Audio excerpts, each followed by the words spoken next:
Good morning, beautiful people. So, this business model, aids to trade, is prepared by my student under the guidance of me. So, आप देख सकते हैं यहाँ पे starting से कि कैसे बना है ये बिज़नेस मॉडल। ये कॉमर्स का इस मॉडल में अलग से एडवर्टाइजिंग डिपार्टमेंट बनाया गया है, बैंकिंग डिपार्टमेंट बनाया गया है, वेयर हाउस बनाया गया है जहाँ पे गुड्स को स्टोर करके रखा जाता है, एंड अलग से कम्युनिकेशन डिपार्टमेंट बनाया गया है। अब जैसे कि आप सभी लोग जानते हैं कि एड्स टू ट्रेड कॉमर्स का पार्ट है। सो कॉमर्स में क्या आती है, दो चीज़ें आती हैं, ट्रेड और ऑक्सिलरीज ऑफ ट्रेड और एड्स टू ट्रेड।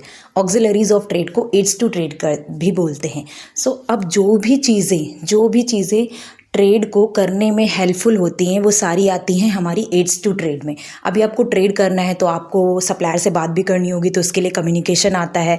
गुड्स को आप बना लेंगे तो उसको स्टोर करने के लिए किसी जगह की ज़रूरत पड़ती है, तो वेयर हाउस उसके लिए बनाया गया है।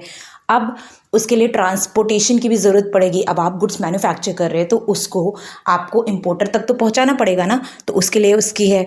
और उसके बाद बैंक से आपको लोन की भी ज़रूरत पड़ेगी, तो उसके लिए बैंकिंग का बनाया, स्टेट बैंक ऑफ इंडिया बना दिया, कोई अदर बैंक्स भी बना सकते हैं। अब गुड्स को बना दिया है तो आप एज अ बिजनेसमैन आपने गुड्स को प्रोड्यूस कर दिया है, बट कस्टमर को कैसे पता चलेगा कि मार्केट में ये गुड्स है? जब उनको पता चलेगा तभी तो वो खरीदेंगे ना। तो उसके लिए आपको किस चीज़ की ज़रूरत पड़ती है? एडवर्टाइजिंग करने की ज़रूरत पड़ती है। तो यहाँ पे एडवर्टाइजिंग एजेंसीज बनाई गई हैं।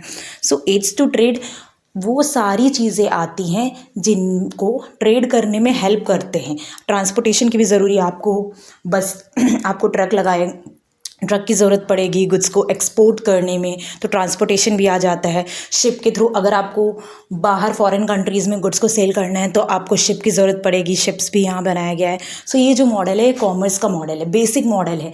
अगर आपको अंडरस्टैंड करना है व्हाट इज़ कॉमर्स, तो आपको दो चीज़ें पता होनी चाहिए, दैट इज़ ट्रेड और ऑक्सिलरीज ऑफ ट्रेड। ट्रेड क्या होता है? खरीदना बेचना, किसी भी सामान को आप खरीदना और बेचना, दैट इज ट्रेड। सो आपको ट्रेड पता चल गया। अब वो चीज़ें जो ट्रेड करने में मददगार होती हैं उन चीज़ों को बोलते हैं ऑक्सिलरीज ऑफ ट्रेड और एड्स टू ट्रेड। सो इसी का ये बिजनेस मॉडल है जो कि कॉमर्स का एक पार्ट है। अगर आपको ट्रेड और ऑक्सिलरीज ऑफ ट्रेड समझ में आ गया है तो आपको कॉमर्स का बेस आ गया है, ठीक है। और कॉमर्स का बेस समझना इज़ द मोस्ट इम्पॉर्टेंट। अगर आपको इस मॉडल में कोई भी प्रॉब्लम है तो you can ask me freely so that you can make this model also. Thank you for watching this video, stay tune for the next video, and हाँ, subscribe करना ना भूलें। अगर आपको कॉमर्स से रिलेटेड चीज़ें सीखनी है तो फॉलो मी।